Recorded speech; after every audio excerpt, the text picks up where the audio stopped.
High, আমি যাচ্ছি এখন পার্লারে মাল পৌঁছাতে যাচ্ছি।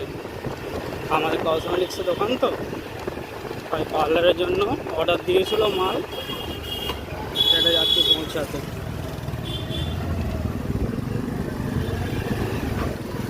বৃষ্টি পড়ছে আরও খুব, বৃষ্টি শুরু হচ্ছে আবার। এই মেঘ, কি মেঘ করেছে, বৃষ্টি পড়ে।